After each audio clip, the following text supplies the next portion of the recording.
biar hidup kita ini lebih senang berbagi. Jangan senang berbagi di saat kaya, tapi berbagilah di saat miskin. Kalau berbagi di saat kaya itu biasa, tetapi berbagi di saat miskin dan kesusahan itu baru luar biasa. Berbagi di saat kita miskin itu hebat. Saya punya cerita yang sederhana. Dulu sekitar tahun 90 sekian, ada seorang suami istri yang sudah berumur, dan mereka hidup berdua karena tidak memiliki keturunan. Kesana kemari suami istri ini selalu bersama-sama, dan pernikahan mereka berdua itu berlangsung kurang lebih 6 sampai 70 tahun, 60 tahun. Karena memang pada masa itu kedua suami istri ini usianya sudah 80 tahun. Pada suatu pagi ketika mengikuti pengajian subuh di masjid, dia mendengarkan seorang ustadz berkata seperti ini, mengutip hadis Rasulullah Muhammad sallallahu alaihi wasallam, "Ma naqasat shadaqatum min malin bal yazdad." Tidak akan pernah berkurang dari harta yang engkau sedekahkan di jalan Allah, bal yazdad. Akan tetapi sebaliknya Allah pasti menambah itu. Selepas pulang dari pengajian ini, pengajian subuh di masjid ini, suami istri ini bercerita di rumah bahwa sebenarnya mereka berdua pengen bersedekah, tetapi mereka tidak punya apa-apa selain rumah. Seandainya rumah itu mereka sedekahkan, tentu mereka tidak punya tempat lagi. Akhirnya kemudian suami istri ini sepakat menjual rumah ini. Menjual rumah ini dengan harga sekian, hanya dengan tujuan untuk menyumbang pembangunan masjid di mana tadi pagi beliau berdua ini mengikuti kajian subuh. Kemudian orang-orang berkata di sekitarnya, tuh lihat, suami istri menjual rumahnya dan mereka sekarang ngontrak hanya untuk menyumbang masjid. Apakah mereka berpikir Allah akan membalas mereka dengan kebaikan? Timbul gunjingan di masyarakat. Tapi mereka berdua yakin kepada Allah bahwa Allah tidak akan pernah mungkir dari janjinya. Siapapun yang berbuat baik, Allah akan membalas kebaikan yang lebih. Allah pasti akan membalas. Dari sisa uang yang mereka sumbangkan ke masjid, separuh dari harga rumah, kemudian mereka berdua berangkat umrah. Mereka berdua berangkat umrah hanya sekedar untuk menghabiskan sisa hidup mereka beribadah kepada Allah di Baitul Haram.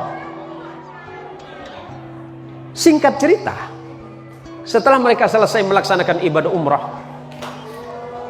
suami istri ini berjalan, kemudian melihat sebuah batu cincin. Suami ini pengen kenang-kenangan. Suami ini pengen kenang-kenangan dan kemudian tanya berapa harga cincin ini. Karena si bapak tadi tidak mengerti bahasa Arab, yang menjual pun tidak mengerti bahasa Indonesia, akhirnya mereka hanya menggunakan bahasa isyarat.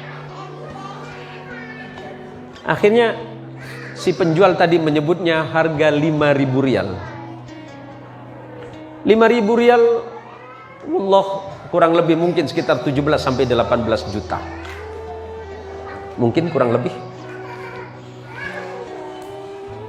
Tapi si kakek ini mengurungkan niatnya karena uangnya tinggal sedikit. Uangnya tinggal sedikit. Akhirnya kemudian kakek ini bertanya lagi dengan harga yang lebih murah. Adakah yang lebih murah dari ini? Akhirnya si penjual batu tadi mengatakan ini ada yang lebih murah. Harganya cuma 2.000 rial. Dan dari sekian batu yang ditanya ternyata tidak ada satupun harganya yang sesuai dengan kemampuan. Karena uang yang ada di sakunya hanya sekitar 1.000 rial. Dan itu pun rencananya hanya untuk perjalanan pulang ke Indonesia. Setelah kemudian si kakek ini mengurungkan niatnya, mereka berjalan, tiba-tiba kemudian penjual batu memanggil mereka berdua. Wahai bapak, kemari.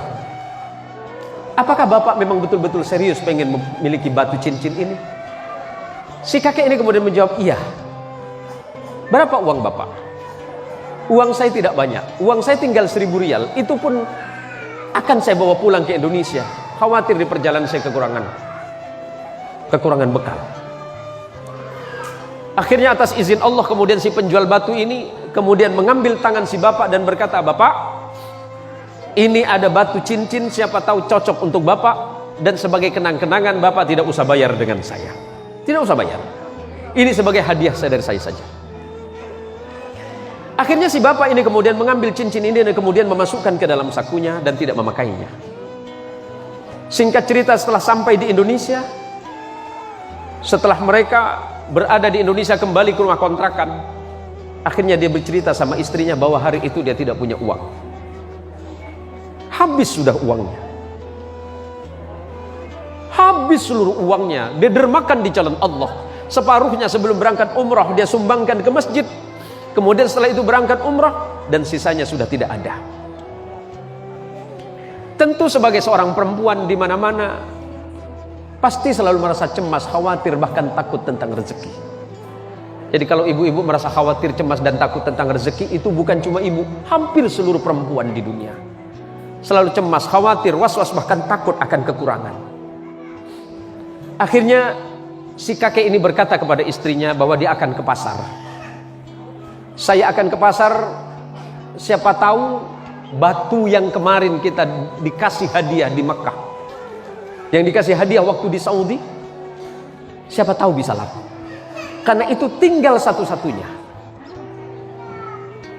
Setelah sampai di toko emas, kemudian si kakek ini memang dari pertama menerima batu ini tidak pernah melihat batu ini. Setelah diperiksa oleh toko emas, petugas di toko emas, kemudian petugas ini atau yang di toko emas ini bertanya kepada bapak ini, "Apakah bapak yakin bapak mau menjual ini?" "Iya, saya yakin." "Yakin bapak mau jual?" "Iya." "Apakah bapak yakin bapak akan menjual ini?" "Iya." "Silakan masuk ke dalam." Si kakek ini bingung, "Ada apa, Pak?" "Ya udah, masuk ke dalam. Kita bicarakan di dalam." Atas izin Allah, si kakek ini juga tidak tahu apa sebenarnya batu yang dimaksud tadi. Batu yang diberikan oleh penjual batu yang di tanah Arab tadi. Setelah terjadi perbincangan, ternyata batu ini adalah batu berlian. Batu berlian yang dia sendiri tidak tahu sebenarnya. Akhirnya si penjual ini bertanya, "Pak, bapak mau jual berapa batu ini?" Si kakek tadi malah balik bertanya, "Saya tidak tahu. Karena saya ini dapat hadiah." "Iya, bapak mau jual berapa? Berapapun bapak sebutkan, saya akan bayar." Akhirnya terjadi kesepakatan pada hari itu. Kemudian batu yang dibawa oleh bapak ini dihargai dengan harga 5 miliar rupiah. Subhanallah walhamdulillah wa la ilaha illallah wallahu akbar. Siapapun yang bersungguh-sungguh berinfak di jalan Allah, menghabiskan hartanya di jalan Allah, Allah tidak akan pernah melalaikannya. Rumah tadi yang terjual untuk disumbangkan di jalan Allah untuk pembangunan masjid diganti dengan lebih baik. Biaya perjalanan haji, biaya perjalanan umrohnya pun lunas semuanya karena uang yang tadi. Tapi setelah itu, karena memang mereka berdua itu dalam kondisi yang sangat sepuh, mereka tidak lagi membutuhkan uang itu, tapi kemudian beliau berdua menyumbangkan kembali di jalan Allah Subhanahu wa ta'ala. Begitulah ketika hati seseorang sudah betul-betul terikat dan yakin serta percaya kepada nikmat dan rezeki dari Allah, bahwa rezeki itu urusan Allah, sementara bekerja adalah urusan kehidupan manusianya. Maka ibu-ibuku sekalian, ibu-ibu sekalian yang dirahmati oleh Allah, jangan pernah khawatir ketika ibu berinfak dan bersedekah di jalan Allah Subhanahu wa ta'ala. Allah tidak akan pernah mengurangi harta apapun dari harta yang ibu miliki.